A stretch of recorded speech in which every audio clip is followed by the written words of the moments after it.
What you doing? I'm the AC, and this is Otaku News Reviews. I'm talking about a brand new series called Shojo Null. This is Chapter 1, The Girl in the World. The story is by Kanae Nakanishi with art by Akima. The translation is by David Evelyn with lettering by Erica Terraces. And this series premiered on Shonen Jump Plus, or where I read it on Manga Plus, on August 4th, 2023, and is a pretty decent length at 81 pages. Now, the two of them have made a one-shot together called Hyosobi Domai, or the Fireplay Club, and comparing this just right off the bat, didn't read the one-shot, but maybe because of art style, they look really similar in tone. Unlike, from what I can guess, of Kanae Nakanishi's other manga light novel series, Tokushu Seihiki Kyoshitsu e Yokoso, long name, or Welcome to the Special Idiosyncrasy Classroom, which doesn't look as dark as this one ends up being, but like I said, I haven't read it. It may just be a difference in artwork. Yeah, so the first vibe I get just from the first page, even before the title page, is like, this looks like some crazy yandere type story. And once I get to the end, I was kind of right. That first page really expresses the tonality and pretty much where I see the series going here on out.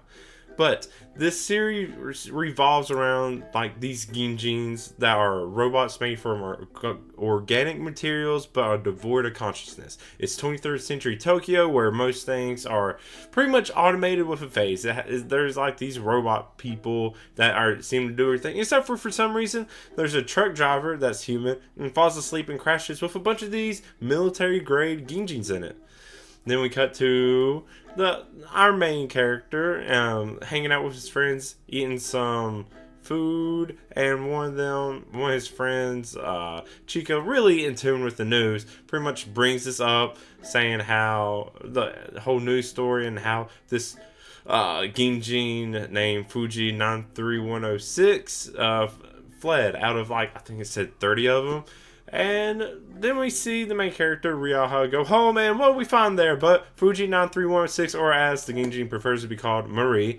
Kind of a plain name, but I guess it works. It's a very like, I'm just a normal girl kind of name, and maybe in Japan it's not that common. It's not even that common a name here, but it's used so much and stuff, I feel like.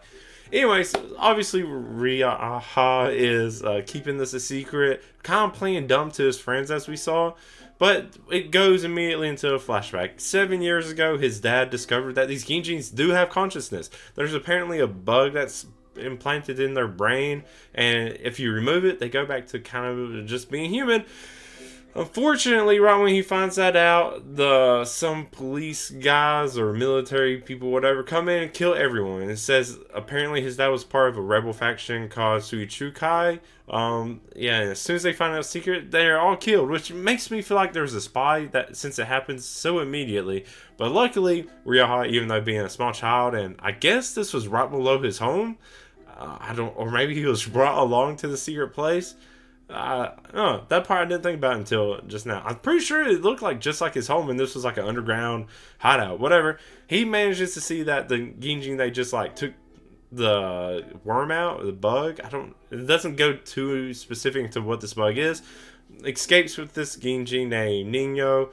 Go to a shrine, but we see later in the chapter another flashback that eventually this Nino, not just a Ginjin, yeah, she has a name, eventually found and taken away. He's not caught, but she is. And right after they escape, Nino gets Riaha to promise to create a world where Ginjins can live normal lives. And it's like, okay, yeah, so we have a goal for the story, but not necessarily how that's going to come, because he's just a kid and he's now with Marie, so it's going to kind of be, it kind of feels like a story of survival, but not really. It really feels like it's going to be like a more weirdly, it's like slice of life slash yandere / now they're going on the run kind of deal. It feels like what happens later, if you haven't read it, My Home Hero, where it's like they're constantly on the run and trying to like hide out. That's what it feels like is going to happen with Riaha and Marie now. Anyways, Riaha goes on a walk. Nina or Marie ends up following. He knows she's spotted by a camera, so he's like, well, she's about to get taken away now because she followed when he wasn't clear with his instructions. And while they're doing this, they go to a walk. And he's like, we'll just wait it out. And while they're at the park, they run across these YouTubers called the Comic Kids, and at first, it gives them all names. And I was like, they might be cool guys, and this might be like a group they hang out with and help keep secret. No, they end up being douchebag streamers, just like anything. Any hope I had didn't last that long. They seem fine doing it. They're streaming looking for Marie pretty much, and find her right away. Find her so fast, in fact, that who they're streaming to doesn't believe them at all. Their faces are automatically censored, which is why I thought, they're actually maybe like kind of cool, okay guys. The guy is being like nice to him, whatever. But they do get the two to go with them to their house, the house of someone named Riko Kamiki, who is apparently the guy that killed his dad. Yeah, they went with his son to their house, and he's just going along with it. They're about to get interviewed until one of them like takes some of Marie's possessions out of her pocket, like an eye, finger, that kind of thing, stuff that belonged to her fellow gijin militants, people, but she kept those possessions. Yeah, I know, a little weird, but he throws them on the floor, and then there's like a spark or some kind of connection that goes on to the house's maid gijin, and the maid comes in, takes a chainsaw that this group had just for protection in case they needed it, which ends up they did, but it also ended up being their downfall because the maid takes it, cuts one of the guy's legs, not off, but cuts it, and then accidentally hit Marie.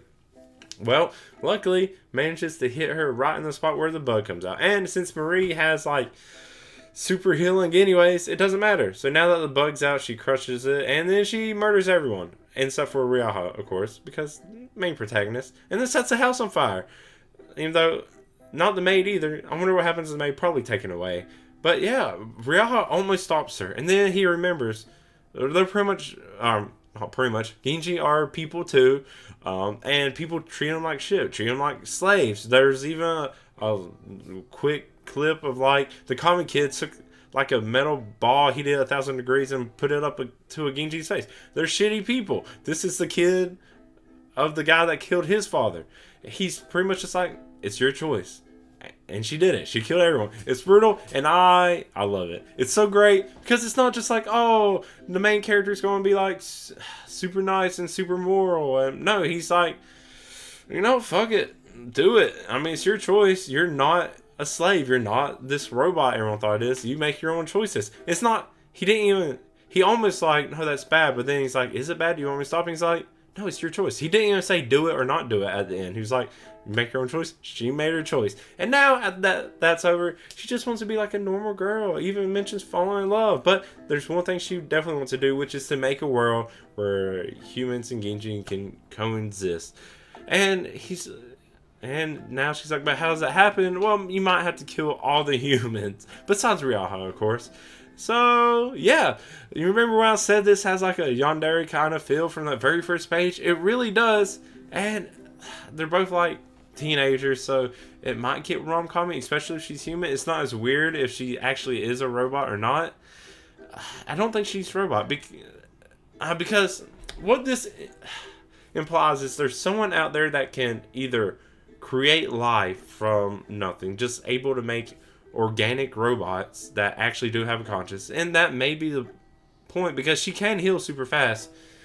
But another thing is they may just be abducting people or girls or whatever, implanting them with this bug or whatever to control them, and it may just be a plastic surgeon. Marie is modeled after apparently a famous like model of Ginjin, so it could be like someone's like just making these regular people look different too. It never really says anything like that in it, but it could be a possibility, and that's where I'm going with. And then this chapter just ends with his friend Chika seeing more news about it. It's like, hey, I should tell Riaha about this. That's where it ends. So I assume there's going to be more complications. Maybe some kind of rom-com, just romantic connection between these two. Maybe some jealousy with Marie. Maybe it's also going to get brutal, and this is going to get even darker than it already is.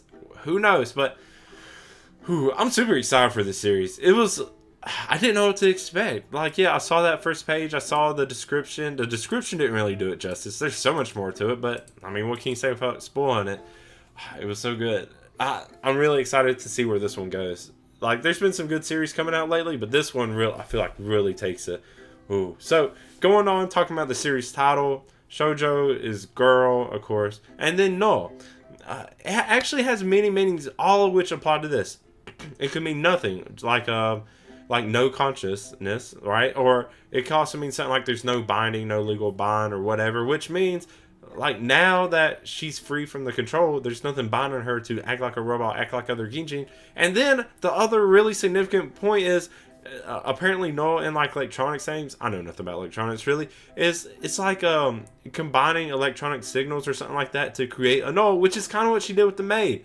Ooh, so we now know that like maybe Marie can also control other gijin, or maybe the bugs in them, or whatever's going on, because we definitely see something like that happen with the maid. We don't know exactly what that is yet, but it's definitely going to play a big part and be something that makes Marie special. Also, she has giant spiky like tentacles that pop out and can just rip people to shreds. So that's also very military like. So then also the chapter title. As cool as the series name is, this one isn't that creative, I guess. The girl in the world, the girl's Marie, of course, the world they live in. I mean, this is how it is. It could just stopped at the girl, but maybe the world is important too.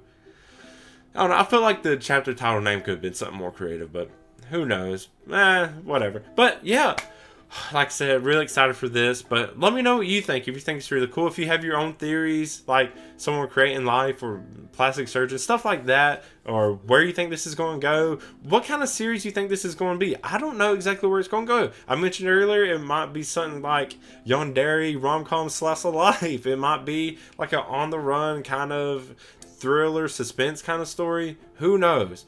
The art style is kind of dark. The story a lot darker than I expected. We finally have a protagonist who isn't all innocent and like, oh, let's only do good kind of stuff, which finally great. It's like a breath of fresh air, really, kind of. So I'm excited for it. I hope you're excited for it. Let me know what you're thinking, how excited you are. You can leave a comment. You can find me on social media, the AC Stories. Email me at theacstories@gmail.com, or join my Discord. We can create a group there and talk about it more too. But aside from that, I also have a Ko-fi if you want to help support me. Just a $1, $2 tier. $1 gets you shout outs and exclusive Discord, and then $2 tier is I give you access to all my notes for when I do stuff like this. Pretty simple, but it helps support me if you want to do that, and of course I greatly appreciate it. You can find links to everything in the description, but that's all I have to say about this brand new series, Shojo Null. Ooh, so good. But yeah, if you like what I have to say, go ahead and give it a like. You want to keep up with me, go and subscribe. But until next time, I'm the AC. Thank you so much, and bye.